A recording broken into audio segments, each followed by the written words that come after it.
Hello all, welcome to Lokmanya I S.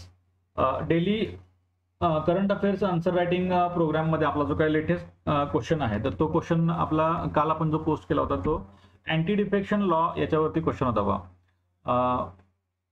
काय question आहे, the role of. आता हा क्वेश्चन जो आहे तो प्रिव्हियस इयर क्वेश्चन आहे, विचारलेला 2013ला विचारलेला प्रश्न आहे पहा.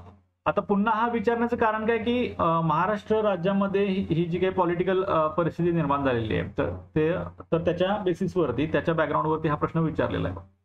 The role of individual MPs, member of parliament, has diminished over the years, and as a result healthy constructive debates on policy issues are not usually witnessed. How far can this be attributed to the anti-defection law which was legislated but with a different intention? ठीक आहे, प्रश्नाचं meaning काय आहे की जे people's representative आहेत, म्हणजे आमदार खासदार जे आपण त्यांना म्हणतोय, तर त्यांच्या बाबतीत जर विचार करायचा झाला तर आपल्याला कन्स्ट्रक्टिव्ह डिबेट आढळत नाहीये, हेल्दी कन्स्ट्रक्टिव्ह डिबेट आढळत नाहीये. ठीक आहे, म्हणजे पॉलिसी इश्यूज काही जे काय असतील, धोरणं बनवण्याचं जे काही हे असेल, कामकाज असेल, तर त्याच्यामध्ये कन्स्ट्रक्टिव्ह डिबेट आपल्याला सापडत नाहीये. तर याचं कारण म्हणजे अँटी डिफेक्शन लॉ आहे का, असा तो प्रश्न विचारलेला आहे.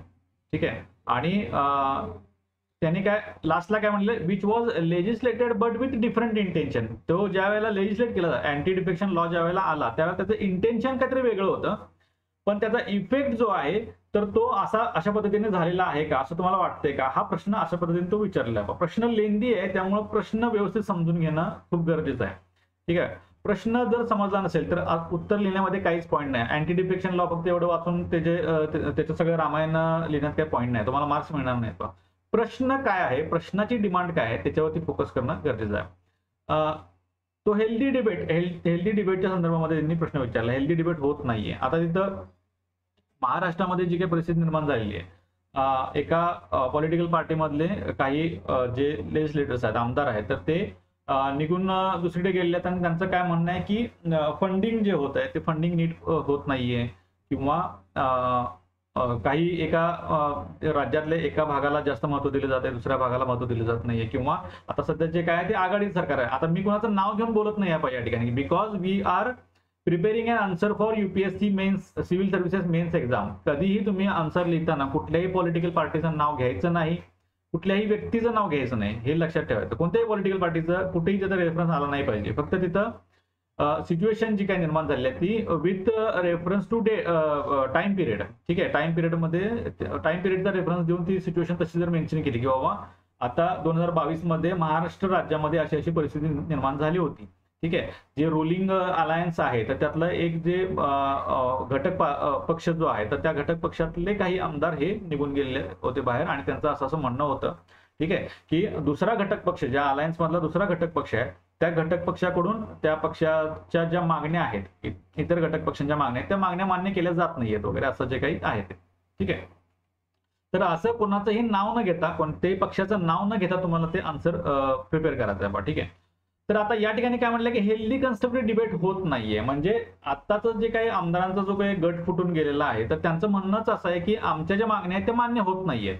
ठीक आहे, म्हणजेच हे कुठेतरी हेल्दी कन्स्ट्रक्टिव्ह डिबेटच्या याच्यामध्ये, त्या कॉन्टेक्स्टमध्ये आलेलं आहे. आता दुसऱ्या घटक पक्षाने काय म्हटलेलं आहे की ज्या वेळेला पॉलिसी फॉर्म केली जाते, डिसाईड केली जाते, तर त्यावेळेला त्या पक्षाचे जे काही आमदार आहेत तर त्यांच्या मागण्या त्यांनी व्यवस्थित समोर ठेवाव्यात, आणि त्या जर सगळ्यांनी मान्य केल्या तर ते पुढे जाईल. ठीक आहे, democracy is all about consent. Consent ज्यावेळेला होतो तर त्यावेळेला ते सगळे पॉलिसी डिसिजन्स जे आहेत तर ते पुढे जातात. ठीक आहे, तर एकट्या दुकट्यानं म्हणून काय फायदा नाहीये.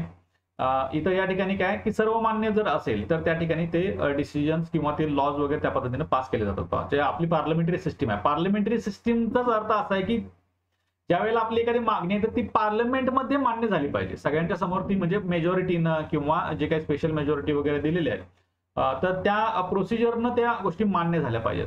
तर असं तुम्ही बाहेर पडून ज्या वेळेला एखाद्या अलायन्सला किंवा एखाद्या पॉलिटिकल पार्टीला ज्या वेळेला ब्लॅकमेल करण्याचा एक प्रकारे प्रयत्न करतात, तर ती that is not a democratic procedure. ठीक आहे, ही पार्लमेंटरी प्रोसिजर नाहीये, ही पार्लमेंटरी प्रोसिजरच्या बाहेरची गोष्ट आहे.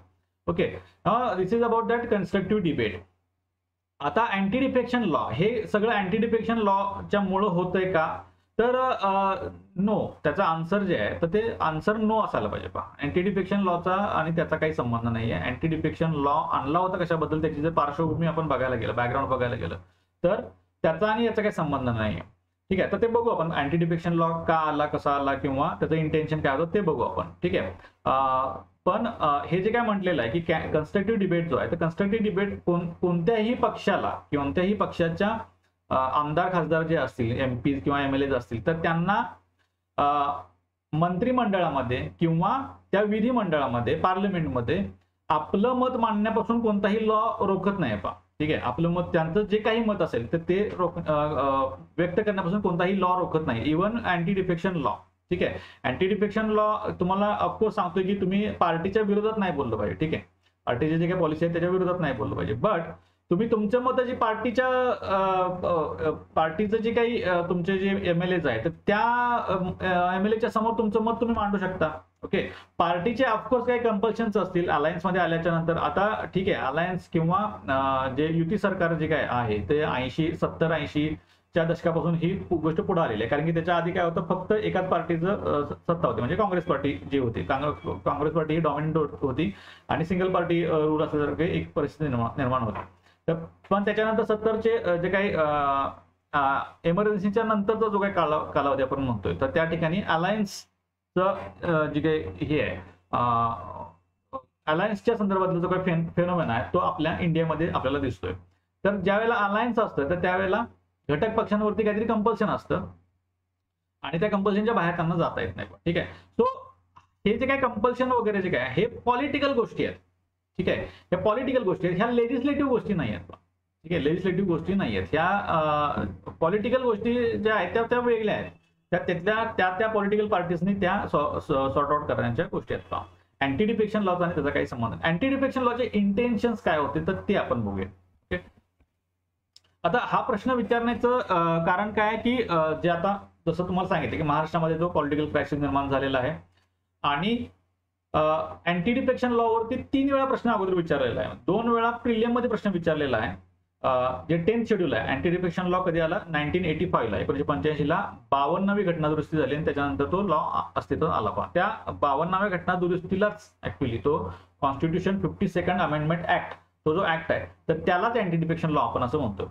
तर या ऍक्टनं संविधानामध्ये 10वं परिशिष्ट जे आहे ते ऍड करण्यात आलं, शेड्यूल जे आहे ते ऍड करण्यात आलं. पहा, तर ह्या 10th शेड्यूल वरती प्रश्न विचारलेला आहे, कोणतं शेड्यूल ऍड करण्यात आलं, पर्याय जे काय आहेत 8वं, 9वं, 10वं, 11वं, 12वं वगैरे असं काहीतरी जे काय पर्याय असले त्यातनं तुम्हाला ते 10th शेड्यूल असं ते चूज करायचे. असं हाच प्रश्न 2 वेळा विचारलेला आहे प्रिलियमला.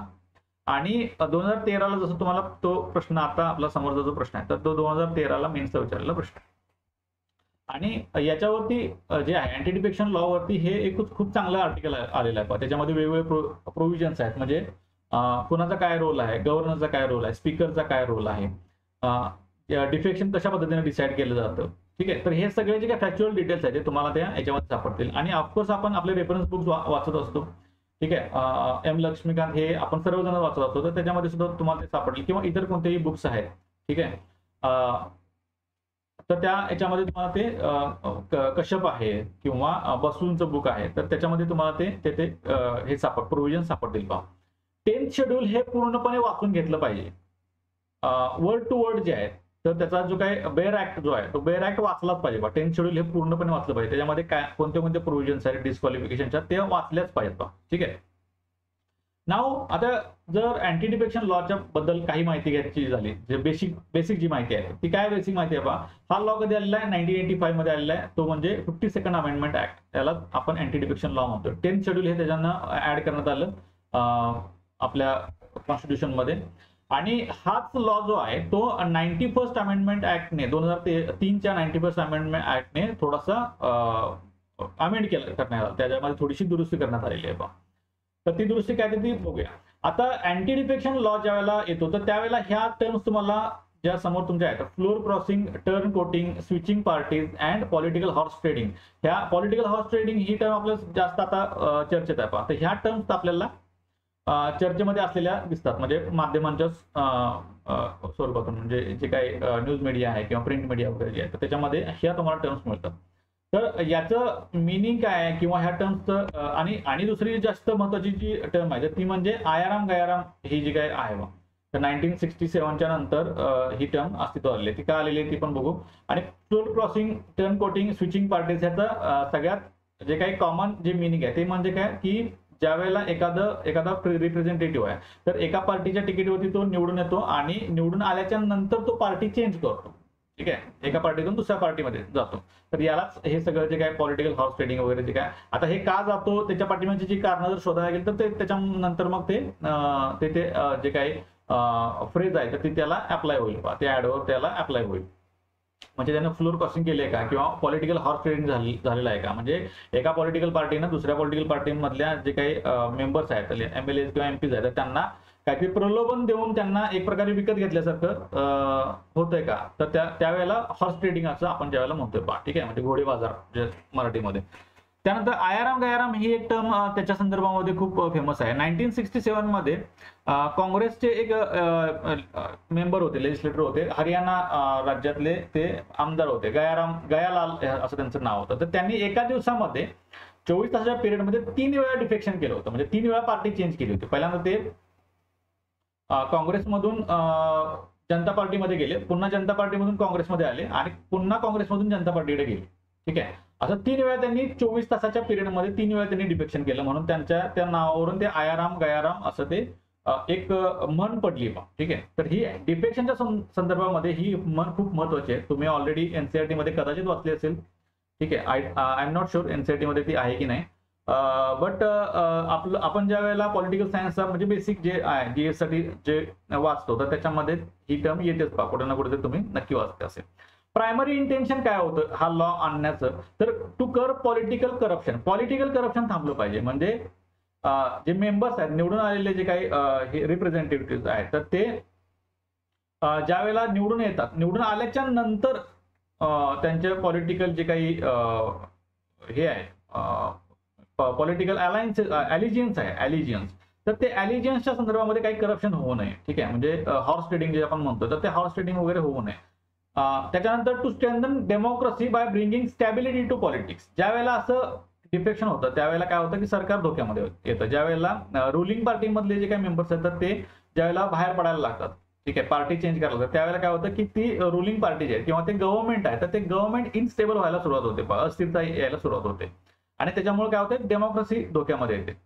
तर हे स्टॅबिलिटी असली पाहिजे, डेमोक्रेसी स्ट्रेंथन झाली पाहिजे. त्यामुळं हे त्याच्या पाठीमागचं मेजर इंटेन्शन आपल्याला पाहायला मिळते. To make members of parliaments in the sense legislature असं म्हणून तुम्ही शकता. ठीक आहे, पार्लिमेंट म्हटल्यानंतर आपल्याला संसदच होते, पण पार्लिमेंट्स म्हणलेलं आहे त्याच्यामध्ये सगळे लेजिस्लेचर सुद्धा येतात, म्हणजे स्टेट लेजिस्लेचर हे सुद्धा येतात त्या ठिकाणी. To make members of parliaments more responsible and loyal to parties with whom they were aligned at the time of their election. इलेक्शनच्या वेळेला ज्या पार्टीसोबत ते अलाइड होते किंवा अलिजियन्स त्यांचं त्या ठिकाणी ज्या ठिकाणी होतं तर त्याच ठिकाणी ते राहावं टिकून. ठीक आहे, तर हा त्याच्या पाठीमागचं इंटेन्शन होतं. म्हणजे मेजर ब्रॉड इंटेन्शन जर बघायला गेलं तर त्याचं इंटेन्शन असं पाहायला मिळते की पॉलिटिकल स्टॅबिलिटी असली पाहिजे आणि डेमोक्रेसी स्ट्रेंथन झाली पाहिजे. Okay, this is the intention. ना की ते जे काही मेंबर्स आहेत तर त्यांचा आवाज कुठेतरी दाबण्याचा प्रयत्न करण्यात येतोय किंवा असं काही इंटेन्शन नाही पहा. म्हणजे फ्रीडम जे आहे, फ्रीडम ऑफ स्पीच जे आहे तर ते कुठेतरी हॅम्पर होते असं काहीही नाहीये. जे आपल्याला याच्यामध्ये म्हटलेलं आहे, प्रश्नामध्ये जसं म्हटलेलं आहे, ती हेल्दी पॉलिटिकल डिबेट होत नाहीये, हेल्दी कन्स्ट्रक्टिव्ह डिबेट होत नाहीये. हे इंटेन्शन नव्हतं बा त्या लॉचं. इंटेन्शन काय होतं की to strengthen the democracy by bringing stability to politics असं आहे. ओके, सो हे तुमचं त्या आन्सरमध्ये आलं पाहिजे बा, ते प्रोव्हिजन्स आले पाहिजेत, ते का तो लॉ आला हे आलं पाहिजे. ठीक आहे, आणि कन्स्ट्रक्टिव्ह डिबेटसाठी मग कोणते कोणते मार्ग आहेत तर ते तुम्ही लिहिले पाहिजे. कारण की कन्स्ट्रक्टिव्ह डिबेटसाठी आपल्याकडे पार्लमेंटरी सिस्टीम जी आहे तर त्याच्यामध्ये कमिटी सिस्टीम सुद्धा आहे पहा. बरेचसे म्हणजे खूप रिच अशी सिस्टीम आहे इंडियामध्ये जी सिस्टीम आहे तर रिच अशी सिस्टीम आहे. तर त्याच्यामध्ये बरेचसे not only legislature but other platforms are there. ठीक आहे, इतर प्लॅटफॉर्म सुद्धा आहे, कमिटी सिस्टीम आहे, तर त्या कमिटी सिस्टीम मध्ये तुम्ही तुमचे मत मांडू शकता. मंत्रिमंडळाच्या बैठका असतात तर त्या ठिकाणी तुम्ही तुमची मतं मांडू शकता. ठीक आहे, असे बऱ्याच ठिकाणी तुम्ही तुमची मतं मांडू शकता पहा. तर त्यामुळं फ्रीडम ऑफ स्पीच हे कुठे हॅम्पर करण्याचं इंटेन्शन ह्या लॉ मध्ये आहे असं कुठं नाहीये. ठीक आहे, तर त्यामुळे तुमचं आन्सर जे आहे तर त्या आन्सर अशा पद्धतीने रिच आन्सर पाहिजे. त्यामुळे तिथे तुम्हाला फॅक्च्युअल डिटेल्स सगळ्या देता आले पाहिजे, त्याचं बॅकग्राऊंड एक देता आलं पाहिजे, त्याचे इंटेन्शन देता आले पाहिजेत आणि त्याच्यानंतर तुम्हाला ते कन्क्लुजन पर्यंत तुम्ही जायला पाहिजे पहा. ठीक आहे. आता याच्यातले ह्या लॉच्या संदर्भामधले इम्पॉर्टंट प्रोव्हिजन्स जे आहेत तर ते आपल्या परीक्षेच्या दृष्टिकोनातून म्हणजे प्रिलियमच्या आणि मेन्सच्या दृष्टिकोनातून अजून तुम्हाला जे काय लक्षात ठेवायचे तर ते काय आहेत पहा. फर्स्ट प्रोव्हिजन काय, chairman or the speaker of the respective legislative house to be the ultimate decision making authority in case of any disqualification that arises. कोणतंही डिस्क्वालिफिकेशन डिसाइड करण्याचं म्हणजे एखादा मेंबर जर एका पार्टीमधून दुसऱ्या पार्टीमध्ये गेलेला आहे किंवा त्यांना पॉलिटिकल पार्टी सोडलेली आहे तर अशा ठिकाणी तो मेंबर डिस्क्वालिफाय होणार आहे किंवा नाही होणार आहे हे डिसाइड करण्याची ऑथॉरिटी कोणाकडे आहे, अल्टिमेट ऑथॉरिटी जी आहे ती कोणाकडे आहे तर chairman or the speaker of that respective legislative house. म्हणजे लोकसभेच्या संदर्भामध्ये बघायला गेलं तर स्पीकर आहेत किंवा राज्यसभेच्या संदर्भामध्ये बघायला गेलं तर राज्यसभेचे चेअरमन आहेत किंवा राज्याच्या लेजिस्लेचर संदर्भामध्ये बघायला गेलं तर विधानसभेचे स्पीकर आणि विधान परिषदेचे चेअरमन आहेत. तर यांच्याकडे अल्टिमेट ऑथॉरिटी असते त्या हाऊस मधल्या मेंबरच्या संदर्भामध्ये डिस्क्वालिफिकेशन डिसाइड करण्याची. हे तुमचं एक फॅक्च्युअल डिटेल हे तुम्हाला माहित असणं गरजेचं आहे. कदाचित या ठिकाणी तुम्हाला असं ऑप्शन मध्ये असू शकेल म्हणजे जर प्रिलियमचा असेल तर की अल्टिमेट ऑथॉरिटी कोणाकडे आहे, गव्हर्नरकडे आहे का, चीफ मिनिस्टर किंवा प्राईम मिनिस्टरकडे आहे का, ठीक आहे, किंवा राष्ट्रपतीकडे आहे का, कोणाकडे आहे तर ते तुम्हाला व्यवस्थित चूज करता आलं पाहिजे. बार्स एनी सेकंड जी प्रोव्हिजन आहे, bars any court jurisdiction in case of disqualification of a member under this schedule. ठीक आहे, हे जे शेड्यूल आहे म्हणजे 10th शेड्यूलच्या अंडरमध्ये जर एखादं डिस्क्वालिफिकेशन होणार असेल किंवा झालेलं असेल तर त्याच्या संदर्भामध्ये कोर्टाला कोणतंही कोर्टाचं ज्युरिस्डिक्शन त्या ठिकाणी येत नाही पहा. ठीक आहे, कोर्ट कोणतंही प्रोव्हिजन डिसाइड करू शकत नाही. हाऊएव्हर त्याच प्रोव्हिजनचा दुसरं पार्ट काय तो महत्वाचा जास्त. हाऊएव्हर दिस schedule does not bar court intervention under articles 32, 226 and 137 of the Constitution of India.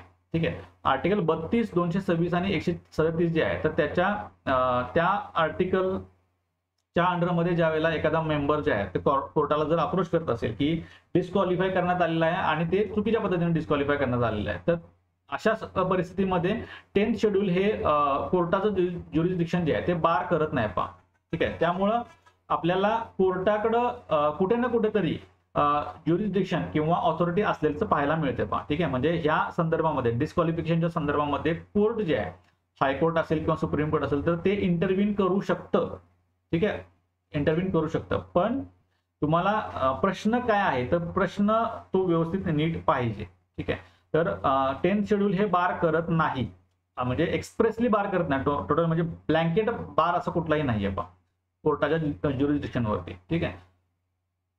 Third provision काय, allows the chairman and the speaker to frame rules concerning their respective legislative houses to deal with the disqualification. म्हणजे of course म्हणजे त्यांच्याकडे जर authority आहे त्या चेअरमनकडे किंवा स्पीकरकडे तर rule सुद्धा ते डिसाइड करणार. म्हणजे एखाद्या व्यक्तीला एखाद्या मेंबरला त्या मेंबर ऑफ पार्लमेंट असू दे किंवा मेंबर ऑफ लेजिस्लेटिव्ह असेंब्ली वगैरे असू दे तर त्यांना डिस्क्वालिफाय करण्याची प्रोसिजर जी आहे ठीक आहे ती प्रोसिजर फायनलाइज करण्याची ऑथॉरिटी कोणाकडे आहे तर त्या चेअरमन किंवा त्या स्पीकरकडे आहे पहा. हे एवढे प्रोव्हिजन्स किंवा एवढ्या फॅक्च्युअल डिटेल्स तुमच्याकडे जर असतील तर तुम्हाला ते आन्सर लिहायला काहीच प्रॉब्लेम येणार नाही पहा. बऱ्याच कॅन्डिडेटचे आन्सर जे आपल्याकडे आलेले आहेत तर ते एकदम व्यवस्थित आहेत, रिच आन्सर्स आहेत.